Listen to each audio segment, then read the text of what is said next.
Hello, my friend. And thank you for joining me this morning, although it may not be morning where you are, maybe catching this later. It is hump day, and we are halfway through our week. And as you recall, on Monday morning, Cup of Joe, I was talking about the second level of the two archetypes that are derived from Carl Jung, the psychologist, the Swiss psychologist who invented or identified really these traits within people. And we had our introvert and extrovert conversation. And I just want to remind you that the important thing here is that in order for us to know and learn to love others, is to first know and understand ourselves. And that's a part of the self-love kind of thing. If we feel good about who we are and we are being the best version of ourselves, it makes it easier for us to be that for those who are around us and those who we haven't maybe even met yet. So understanding ourselves is key to part of this knowledge. And because you're listening to this, you're a person who is always on a journey of self-discovery, and you understand why you're on that journey. Or maybe you don't. But knowing yourself in terms of, am I introverted or am I extroverted, helps me understand why I behave the way I behave. And being aware of that, we can create at that point a conscious choice of how we want to be. We can look at the strengths of our introversion or extroversion and begin to appreciate the strengths of both, right? And I'll give you kind of a brief illustration of this, is that opposites attract. Isn't that interesting that if you went through our first episode and you watched this past Monday's Cup of Joe, where we talked about iNtuitive and Sensate, is that oftentimes extroverts are attracted to introverts. And the opposite is also true, that as an introvert, I would be attracted to extroverts. Why? Because we value traits in others that we do not possess. And it doesn't have to make us feel, less because, oh man, I'm not an extrovert, I'm an introvert. It's understanding the value of who you are, whether you're introvert or extrovert. It's that biofeedback in a way that has you say, wow, as an introvert, I'm introspective and I look beyond the surface. I look deep into things to find the meaning and the value of those things. And as an extrovert, I'm a people gatherer. I bring people together, and that's what makes me feel good. You see, there is value and benefit in all of these archetypes, but we have to learn what those are because now they become conscious. Now that we know, right? We can't pretend not to know anymore. And again, when it comes to knowledge, it's not what we know that makes the difference. It's what we do with what we know. When we become active in these things and we keep them in our consciousness, we create a fundamental shift. And oftentimes, at least in my experience, that shift is that of appreciation of myself and appreciation of others. So that's really what this podcast series is all about. So when we talk about intuitive versus sensate, intuitive people gather information, gather knowledge. I don't know if I can say subconsciously, but it's really not a conscious thing. It's automatic. We trust our gut, right? When somebody says, how did you choose to go in that direction? I just felt that it was the right thing to do. Now, it didn't mean that we didn't do data gathering, but our data gathering was on an informal level, if that makes sense. The sensates, they gather their information, their knowledge, their data in a very formal level. So they, I've got to see it, touch it, feel it, taste it, smell it, hear it, so that I can acknowledge that it's factual, right? So two different ends of the spectrum. I want you to think about that because I want you to decide, am I more intuitive? Do I have a gut feeling? Do I rely on that gut feeling? Do I have confidence in that feeling? Or do I need to gather physical data? Do I need to be able to validate a decision that I need to make based on factual information? And by the way, intuitives information is quite factual. It's just that they don't bring it in a formal method. It seems almost automatic. So we have on one side the intuitive, on the other side we have the sensate, or some refer to that as a sensor. Regardless, it is that we take information in based on our five senses. I want you to think about that and write down below, put it down there. Am I more intuitive or am I more sensate? And neither are good or bad, right or wrong. They simply are. We have a natural inclination. Some would argue that we're born with these things. Now, I'm going to tell you a brief story about my friend, Johnny. Johnny grew up in a different culture, and sadly, his dad was a raging alcoholic. So he would have to tune into his dad's voice tonality, his facial expressions, his control of his motor skills to identify, is dad drunk or is he sober? It was a survival mechanism. He knew that he could not approach his dad and ask if he could stay at someone's house or if he could buy something or that he needed shoes or whatever it might be when his dad was drunk. Because his dad was an angry, mean, abusive, both psychologically, emotionally, and physically. So Johnny had to kind of key into these things. And it was that training of that experience, that training that he received from having to read his dad, that grew him as an intuitive. We would have him in on sessions when we were hiring people, and after the interview, we'd say, "So what do you think, Johnny?" And he'd either say, "Person's going to be a good fit," or he'd say,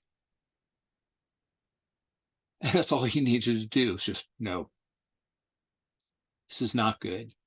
We could not always ask him why. But in this particular story, I had somebody that I was interviewing, had a fantastic resume, Harvard graduate, all these accomplishments, all these associations they belong to. And I had interviewed this person, and Johnny was in the room. And afterwards, I said, "What do you think? What do you think?" And Johnny said, and I'm like, "You got to be kidding me. I mean, look at this resume. This person is like so amazing." And he said, "No." So I said, "Johnny, I appreciate your ability, but I have to go with this one." And I hired this individual. And Johnny was right. It was very much a negative, egocentric personality that came out of this individual, where they were in the mode of telling everybody what to do. And our culture is very collaborative. So this was like oil and water. It just didn't work. From that point on, I never, ever, ever questioned his intuitiveness because it was spot on.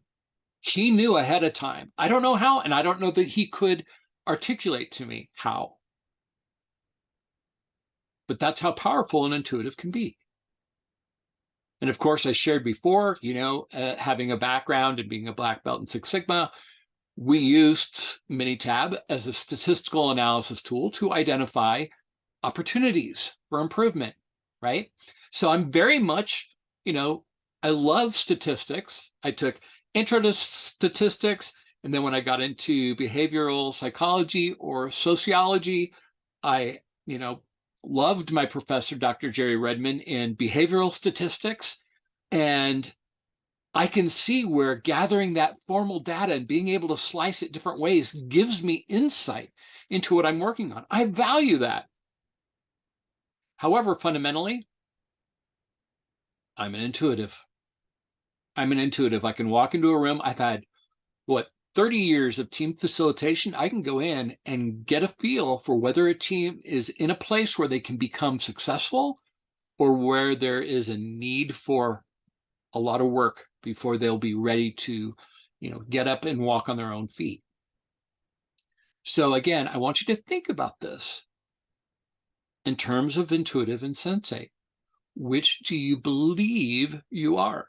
And I hope again that you are sharing this with, a partner, a significant other, a spouse, or a very close friend, so that you can get validation.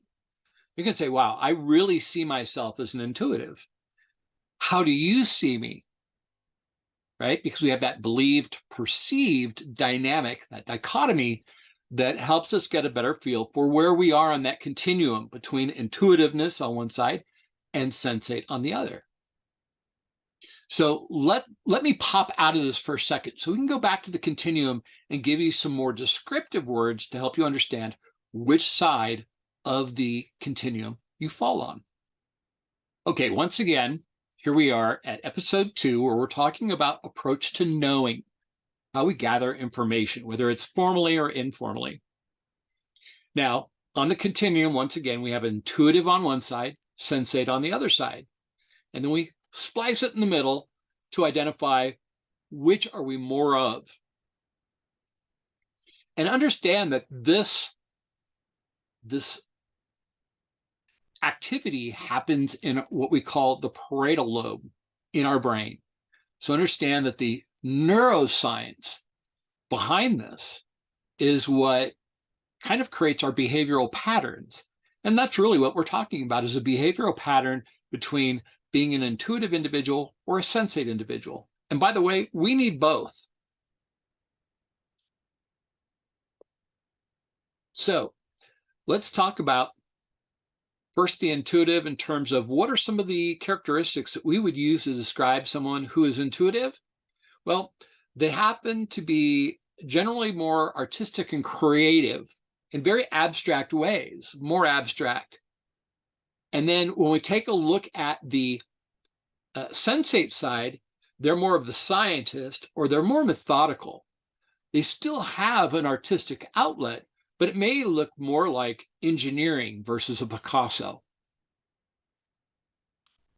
Again, intuitives bring in information informally. They get gut feelings, where a sensate is a tangible data collector, and they look for evidence that support their hypothesis, their idea. And then intuitives naturally have a big picture, kind of global thing going on, while the sensate is more detail oriented. I need to see how things fit together before I can see them as a whole. It's not that they can't see the big picture, but they build the big picture, where the intuitive sees the big picture and may have to drill down to the detail after seeing the big picture that they project. Intuitives are creative and innovative people.